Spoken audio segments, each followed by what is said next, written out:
जय Sai Ram everyone, welcome to मेरे साईं। आशा करती हूँ साईं कृपा से आप सब बहुत अच्छे होंगे। जैसा मैंने गुरुवार कहा था कि आज आप सभी के साथ मैं शेयर करूँगी पंकज भाई का सेकंड अनुभव, पर उससे पहले मुझे ना एक अनाउंसमेंट करनी है।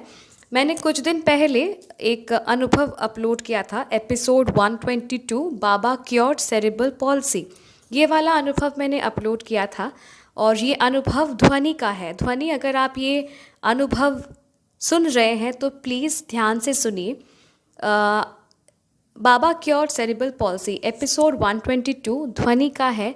और ये अनुभव सुनने के बाद मेरे पास मैसेज आता है दो साईं डिवोटीज से, और वो कहते हैं कि उनके घर में भी मतलब उनके रिश्तेदार हैं जो कि इस सीरियस प्रॉब्लम से, सेम सीरियस प्रॉब्लम से गुजर रहे हैं। सेरिब्रल पॉल्सी उन्हें भी है और उन्हें ध्वनि आपके डॉक्टर का कॉन्टैक्ट नंबर चाहिए था, डिटेल्स चाहिए था।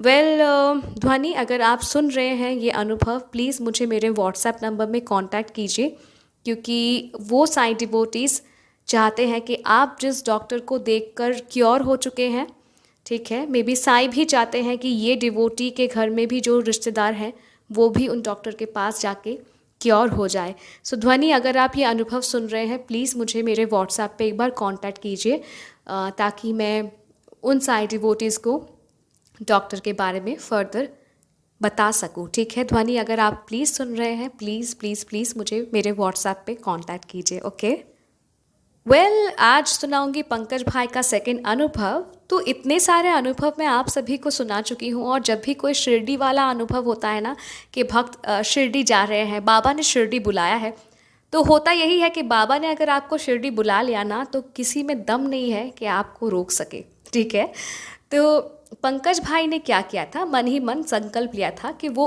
1 महीने साईं सच्चरित्र जी का पाठ करेंगे।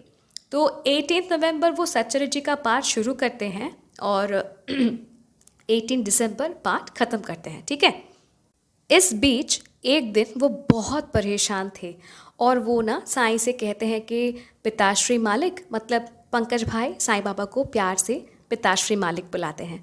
तो कहते हैं कि पिताश्री मालिक, मुझे भी शिरडी आना है आपके पास, आपसे मिलना है, आप मुझे अपने धाम बुलाओ। तो जिस रात वो साईं से प्रार्थना करते हैं, अगले दिन सुबह उनकी दीदी उन्हें कॉल करते हैं और कहते हैं पंकज भाई से, मतलब पूछते हैं पंकज भाई से कि हम सब शिरडी का प्लान कर रहे हैं, तू चलेगा हमारे साथ। और ये सुनकर ना भाई हो गए बहुत खुश, क्योंकि रात को वो साईं से कहते हैं कि मुझे अपने पास बुलाओ, मुझे आपके पास जाना है, और अगले दिन दीदी का कॉल आना, ये शिरडी का प्लान कर रहे हैं। तो ये संकेत था कि साईं ने पंकज भाई की अर्जी कबूल की। तो पंकज भाई ने भी कहा कि ये तो बहुत बड़ी अच्छी बात है, मैं खुद चाहता था कि मैं शिरडी जाऊं। तो उनकी दीदी ने कहा कि हम सब प्लान कर रहे हैं कि 25 दिसंबर 25 दिसंबर की शाम हम सब शिरडी में होंगे। ओके, देखिए, एक साईं भक्त के लिए शिरडी का प्लान बनना और उसमें छुपा एक्साइटमेंट जो होता है ना, वो जो शिरडी जा चुके हैं वही जानते हैं। पंकज भाई थे बहुत खुश, पर फिर से उनकी दीदी का कॉल आता है और वो बताती हैं कि 25 दिसंबर के लिए कोई ट्रेन खाली नहीं है। मतलब जो ट्रेन से जिस ट्रेन से वो सब 25 दिसंबर शिरडी पहुंचने वाले थे, उस ट्रेन में सीट्स अवेलेबल नहीं था, तो डेट पोस्टपोन करना पड़ेगा। अब करे तो करे क्या, डेट पोस्टपोन करके डेट बना 18 जन 2024 का, कि सभी ने प्लान किया कि 25 का टिकट नहीं मिला तो हम लोग 18 जनवरी शिरडी जाएंगे। तो ये सुनकर ना पंकज भाई थोड़े दुखी हो गए, क्योंकि उनको जल्द से जल्द जाना था अपने पिताश्री मालिक के पास, और 1 महीना उनके लिए वेट करना मुश्किल था, पर करे तो करे क्या, टिकट्स फाइनल हुआ 18 जनवरी के लिए।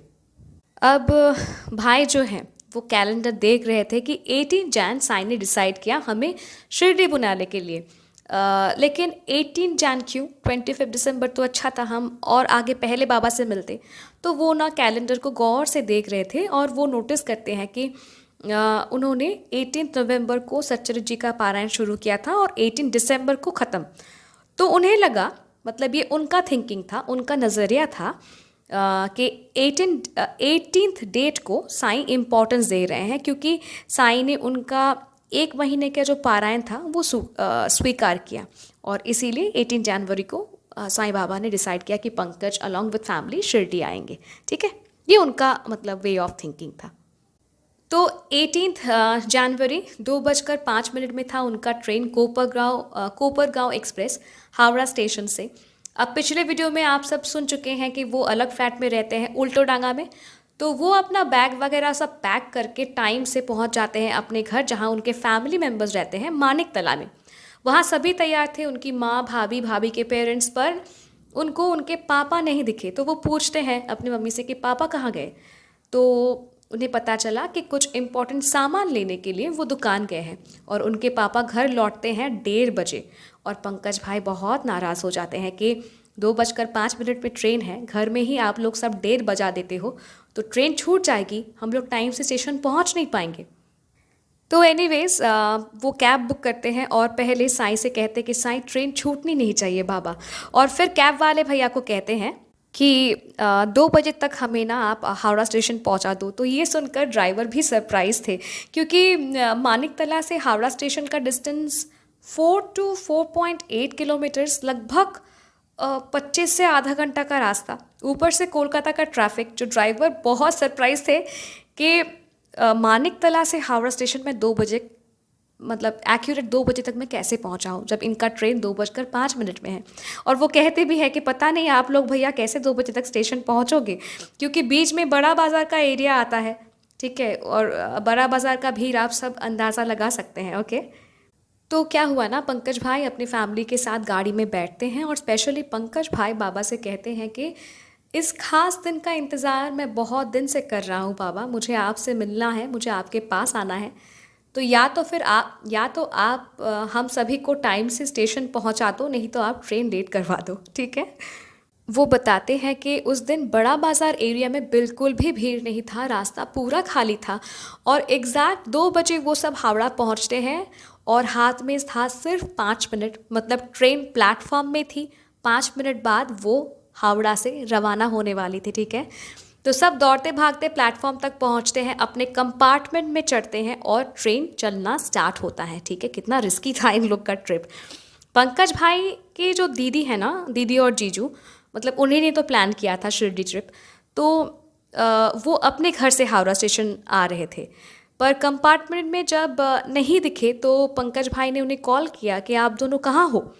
तो दीदी बताती हैं कि वो भी अपने घर से लेट हो गई थी और स्टेशन पहुंचती है तो ट्रेन का टाइम हो चुका था। ट्रेन ऑलमोस्ट छूटने ही वाला था, तो सामने जो कंपार्टमेंट में मिला उसी में चढ़ गई। अब कुछ देर के बाद जब पूरी फैमिली एक साथ गैदर हुई ना सेम कंपार्टमेंट में, तब पंकज भाई की दीदी टोटल बात अपने घर वालों से बताती हैं कि वो भी अपने घर से लेट हो चुकी थी, निकलने में उनको भी लेट हो गया था और जब वो स्टेशन पहुंचती है तो ऑलमोस्ट टाइम हो चुका था। ठीक है, और ट्रेन ना छूटे इसीलिए वो किसी भी एक कंपार्टमेंट में चढ़ जाती है और जिस कंपार्टमेंट में वो चढ़ी थी वहाँ उन्हें पता चलता है कि किसी ने ट्रेन की चेन खींच दी, इसीलिए ट्रेन प्लेटफॉर्म में ही थी। ठीक है, मतलब टाइम होने के बावजूद भी ट्रेन प्लेटफॉर्म में ही खड़ी थी। तो तभी सभी को लगा कि ये साईं की ही लीला है, हो ना हो साईं ने ही ये लीला रची, क्योंकि उन्हें पता था कि उनके बच्चे उनसे मिलने के लिए कितने व्याकुल हैं, तो ट्रेन छूटनी नहीं चाहिए। ठीक है, तो इसीलिए मैं कहती हूँ ना, मतलब इतना अनुभव मैं आप सभी को सुना चुकी हूँ, इनमें से कई ऐसे अनुभव है जो शिरडी ट्रिप से रिलेटेड है। तो मैंने ये नोटिस किया है, जब बाबा आपको शिरडी बुलाते हैं ना, तो दुनिया इधर की उधर हो जाए पर कोई आपको रोक नहीं सकता। बाबा ने बुलाया है तो बाबा आप सभी को अपने पास बुलाकर, अपने पास लाकर ही छोड़ते हैं। किसी में दम नहीं है कि बाबा का प्लान कोई मतलब कैंसिल कर सके। ठीक है, तो बहुत प्यारा सा अनुभव है पंकज भाई, thank you so very much इतना सुंदर सा अनुभव मेरे साथ शेयर करने के लिए, हम सभी के साथ शेयर करने के लिए। और आप सभी से यही कहूँगी कि अगर आप भी अपना अनुभव शेयर करना चाहते हैं तो आप मुझे ईमेल कर सकते हैं, इंस्टाग्राम में डायरेक्ट मैसेज कर सकते हैं, या फिर मेरे व्हाट्सएप नंबर में भी आप मुझे मैसेज कर सकते हैं। मेरा email ID, Instagram account ID और व्हाट्सएप नंबर तीनों ही डिस्क्रिप्शन पे दिया हुआ है। अगर अनुभव अच्छा लगा तो please like, comment and share. और अगर अभी तक जुड़े नहीं हैं मेरे साईं परिवार से, यानी चैनल को सब्सक्राइब नहीं किया है, तो सब्सक्राइब कीजिए। आई अश्योर यू बहुत सुंदर सुंदर अनुभव सुनाऊंगी आप सभी को। मिलती हूँ बहुत जल्दी नए सा अनुभव के साथ। टिल दिन जय साईं राम।